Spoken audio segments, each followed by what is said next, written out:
Good afternoon to you. I'm Danilo Evangelista, and welcome to our video discussion for today, May 21st, 2024. We're going to go over in-depth La Nina, and of course, just reviewing the fact that this year looks like it'll potentially be a very active hurricane season in the Atlantic. Just going to go over a bunch of stuff that we already know, but we're just going to kind of refresh it just in case maybe we have forgotten, although I doubt many of us have. I'm glad to have you along for today's discussion. Let's get started with the National Hurricane Center page just to kind of see what's happening right now. And of course, in the Atlantic, nothing is expected over the next week. And in the Eastern Pacific is the same situation as well. So all is quiet and all is done. Now, let's get to La Nina and Atlantic and what in the hell does it look like this year will be, because I think as of right now, it basically looks like it is pretty certain. Taking a look at the Normal Coral Reef Watch sea surface temperature anomalies, I think this picture kind of says it all when it comes to what to expect for this hurricane season. We have, first of all, compared to several weeks ago, honestly, the last time I really reviewed this in full, in depth, there was still a lot of the El Nino that we had this past winter lingering around. Now, look at this. It's completely reverted now to a cooling phase. We're basically done with this El Nino. All of the warmth has been sucked out of the tropical Pacific, and now we're seeing all of these cold anomalies beginning to emerge right along the surface of the ocean, just like we said it was going to happen. And on the flip side, in the Atlantic, it remains to be very warm. We're still at basically record warm territory right now. In the Atlantic, we've been at near record territory throughout the entire year since the winter, and it's just remained. And in fact, we're reaching new levels of warmth, not only in the MDR but even in the Caribbean too. And it just looks like it's going to stay that way as we head into hurricane season, which is only a week or so away from today, which is May 21st. So we're getting close, and all the signs are in place. And furthering this kind of idea that we're going away from El Nino, we certainly have, because take a look at the value from the latest average from the Nino 3.4 region. We're only at 0.2 Celsius above normal, so we're below that threshold of 0.5. That's at least the threshold that the NOAA uses to determine whether or not we're in an El Nino. And on the flip side, there's negative 0.5, which determines whether or not we're in a La Nina. But right now, we're only at 0.2. We're only in warm neutral category. And you can just kind of see the drop that we've been since the start of the year, since March. Or this actually goes to mid-February, but you can just see the drop. We've dramatically lost all of the heat in the tropical Pacific, and now it is being replaced with this La Nina. And also, very interestingly enough to point out, this colder batch of water just off the southwest coast of the United States. This is associated with the PDO, as we call it. And the fact that this is cold too will also kind of keep a leverage to this La Nina as well. So basically, the factors are really just in place, and this La Nina is on its way. And we could take a look at that at the subsurface, and we've talked about it for weeks, how all the cold anomalies below the surface was going to erode away all the warmth that we still had remaining near the surface. You could see this map. I actually haven't showed this map in a while. Kind of wanted to talk about La Nina today, honestly, just for the excuse of showing this map. But it really does put into perspective everything that we're beginning to see in the Pacific. Remember, even as late as just several weeks ago into early April and late March, we had these warm anomalies that were still along the surface of the Pacific, and we had all these colder anomalies below. And we would say, as the trades would strengthen and as the atmospheric sort of setup would transition more towards neutral and La Nina and away from El Nino, we would start to see all of these anomalies make their way to the surface, and that's when we would see La Nina really begin to develop. Well, now that is happening. There is definitely no warmth at all to speak of below the surface. It is all just these cold anomalies, and over the next several weeks, it'll really be interesting to see just how much gets upwelled and gets put along, how much we see of that reflected along the surface of the Pacific. And it'll be interesting to see, I guess, the biggest picture now. The question remains, how strong will this La Nina get, as opposed to will we even transition to La Nina from El Nino at all? Because the transition is already underway. We're already starting to see these cold anomalies begin to make their way to the surface. So La Nina is coming, whether we like it or not. And we can take a look at that in the SOI too. Also haven't shown the SOI in a while. Thought today would be a good day to bring it up, but the SOI too. SOI was never really that negative throughout the duration that we had this El Nino ongoing. This is kind of the lowest the SOI ever gotten in terms of its 30-day average, and even its 90-day average too, which was right around negative 7.9 and negative 7.6 for the 30-day average, and this was in April. At least that's how it was over the last 30 days. But even then, notice too, the SOI has really increased in terms of its averages, and we can even see that too with the daily contribution to the SOI as of today. 2 points, positive 2 points added to the SOI. So that means atmosphere, we're beginning to transition away from. If you're not familiar, I should kind of clear this up with how the SOI works. When we're in a more negative territory, that tends to mean the pressure patterns in the Pacific are more favorable of that with El Nino conditions atmospherically, and hence we get development of El Nino. And then on the flip side of that, obviously the pressure patterns in the Pacific during the SOI are more favorable in a positive stage for La Nina. And the fact that we're going closer towards positive, it just continues to show the atmosphere is beginning to respond.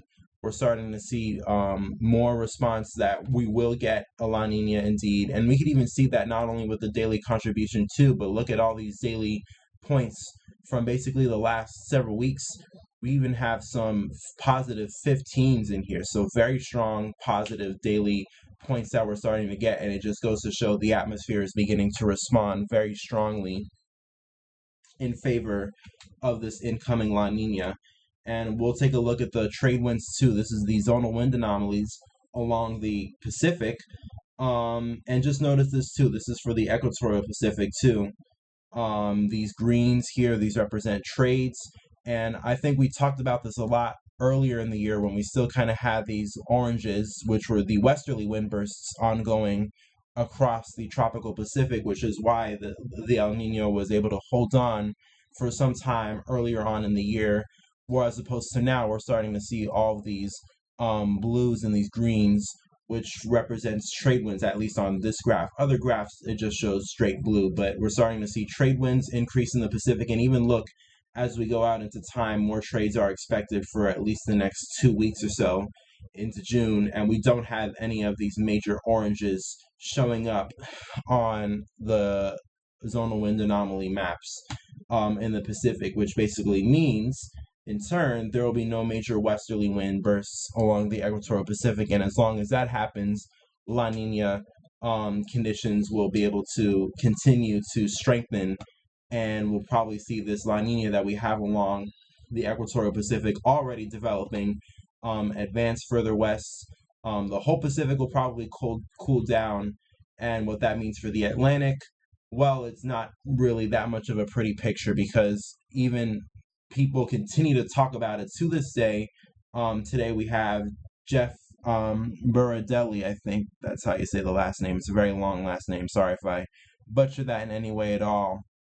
But he tweeted, "We've been telling you that the tropical Atlantic is record hot overall, but more impressive is that each basin, including the North Atlantic, so each sub-basin like the Atlantic, the Caribbean, the Gulf of Mexico, they're all in record territory." And it's honestly incredible. It just goes to show just how warm we are, not only in the tropical part of the Atlantic, the main development region part, which is right here between Africa and the Caribbean.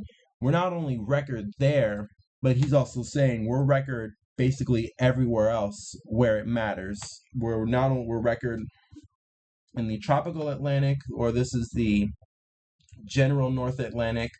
We're record warm in the tropical Atlantic, the MDR region, The Caribbean, we're basically near record warm. Probably maybe won't stay that way for too long, but we're right now at near record warm territory. And even in the Caribbean too, or we just looked at the Caribbean, but the Gulf, we're at near record territory, and it's quite incredible because that means there's so much heat in the atmosphere, and that heat needs to go somewhere. And obviously, hurricanes is one of the places that we're able to kind of get rid of all this heat, because hurricanes will obviously use the development of this heat from the ocean as their fuel source to kind of grow and become monsters. And the fact that we have so much of it this year, it just really puts into perspective just how active this hurricane season could get. And we could even take a look at past years too, and I've done this several times throughout the off season so far, but I guess we got to do it one more time just to really put into perspective, especially now that we're really close. We're basically right upon the hurricane season. It's right on our doorstep. Just to kind of put into perspective past years where we had such active hurricane season and such monstrous storms too during those years, just to kind of put into perspective how warm those years were. But then they don't even compare to this year. One of them is 2005, obviously an infamous year for its hurricane activity. We had storms like Katrina, Rita, Wilma, and this year, obviously, at the time, 2005 was record warm for what it was. And even then, you could kind of see 2, even 3 Celsius anomalies pretty fairly widespread throughout the basin, especially in the Western Atlantic and the Caribbean too. But obviously it doesn't compare to this year, and I'll show you how this year looks like towards the end. Another year that we tend to look at as well, 2010, and this year was also the year that broke 2005 in terms of record warmth. And we kind of see here, we could definitely see why. Very widespread anomalies throughout the tropical Atlantic. And also notice how all of these years too, and I've seen people talk about this, and some people say maybe that this could be a hope. Not really though, is these really cold waters in the subtropical Atlantic and off the East Coast. And you can even see that here in 2010 too, although it's warmer off the East Coast. But you can see in the subtropical Atlantic in general, it's slightly more below normal than obviously, and basically right on top of a very warm tropical Atlantic. The same case in 2005 as in 2010. And even if we look at 2020, there's also that case too, really warm subtropical Atlantic. But the MDR, you take a look at it, it is very warm. We have this very big stretch of warmth just to the north, and then in the southern MDR, there's this big kind of pocket of warmth too. But right towards the middle, the MDR is still kind of on the warmer side, but it was not record breaking, or it was not nearly as warm as it definitely got as we went into June and July of that year. And it just amazes me that this year, with this kind of look, which is still a very favorable look, even with this, especially with this colder look to the subtropics as well, it's kind of a hallmark too, actually, of active hurricane seasons, that we kind of have this look.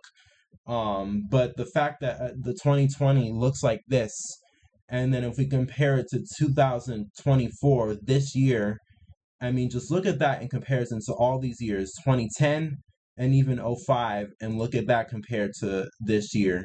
We're running well above normal.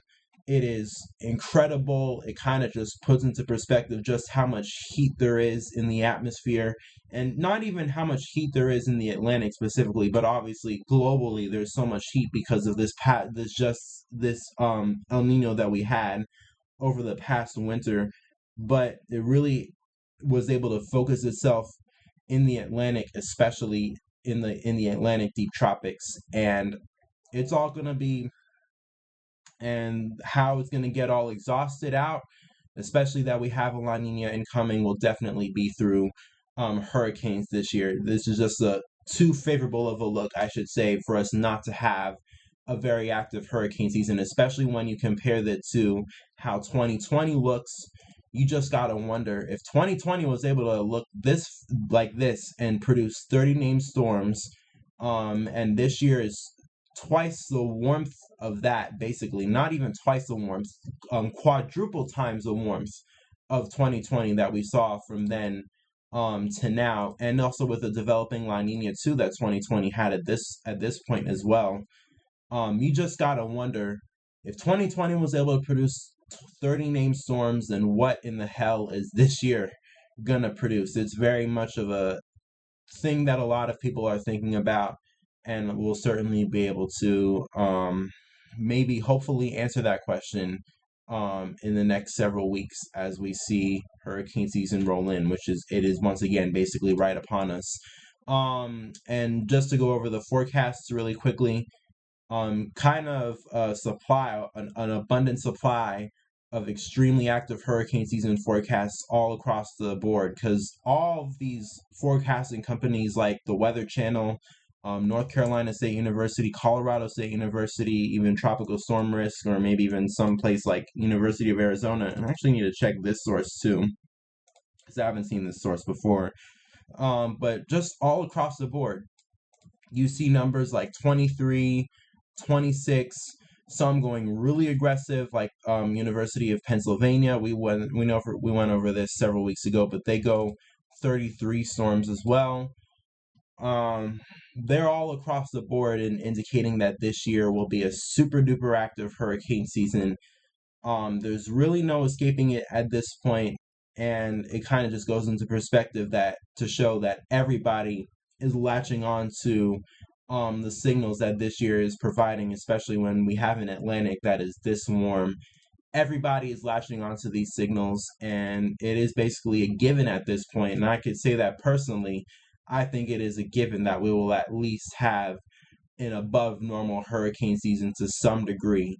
Whether it is, above normal, maybe pretty active, but it isn't overly crazily active. So maybe something a little bit like 2010, which was very active, but a lot of stuff out to sea, and we still didn't have as high ACE. I think we only had around 160 ACE, but the bottom line is that the forecast for ACE this year, which is accumulated cyclone energy, some of those forecasts are all the way up in the 200s range, some going as high as record levels of ACE they're expecting for this year, and a year like 2010, which had a record warm MDR for its time as well, or at least before this year, and we only had 160 ACE. Maybe we could get something like that. Whereas on the flip side, we end up getting something like 2005, which had crazy ACE, crazy named storms, crazy monstrous hurricanes, often throughout the year. It's just anything is possible this year, in my opinion, personally. But I can almost guarantee you, in the very least, the pattern that we have this year almost at least guarantees an above normal hurricane season, and it's definitely reflected for sure in all the forecasts put out this year. But again, as I mentioned, since we're basically right on the footsteps, or at least hurricane season is basically knocking on our door, we're very close to probably getting our first named storm. And this is actually reflected too in the global tropical hazards by the Climate Prediction Center. This is a very interesting graph to look at because this graph kind of focuses on longer term kind of signals for not only just the Atlantic but global tropics as well. And we could start seeing places like the Indian Ocean and the Western Pacific are expected to get pretty active in the next week or so. I think the Indian Ocean this week is expecting a storm to potentially form. The GFS was doing some crazy stuff with it. But obviously, we'll see whether or not it actually pans out. And the Western Pacific is expected to remain active even into week 3, which is the early part of June. But this is really the map that I wanted to show you, is week 3 by the Climate Prediction Center, because this is the first full week of June, I guess, that they have. I guess that's what you could say.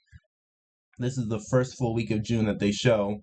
And notice this hatched area, which if you look down here on the key, is tropical cyclone formation probability. And notice where they have that. And yes, it is in the Eastern Pacific and in the Caribbean as well.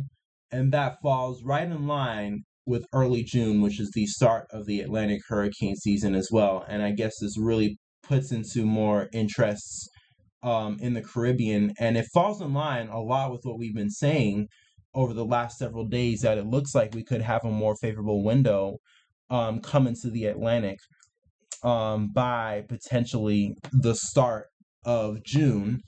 And even the Climate Prediction Center is beginning to latch onto that chance, with them showing a hatched area in the Caribbean by the time we get to around 2.5-3 weeks from now, when we'll be in the early to mid part of June. So I guess that could kind of go on to the idea that hurricane season is very much approaching, and we're even starting to see our first signals for when we could get activity begin. It is all happening very, very. It's all about to happen. We're about to see how this hurricane season will pan out, and especially with La Nina in the picture, it kind of just gives this. It kind of gives it away, basically, that this season will be very active. But obviously, it is just a matter of how active and how much do these predictions pan out. Of course, if they do pan out at all, especially that given some of them are going as high as 30 named storms, something as active as 2020, which is very crazy to predict.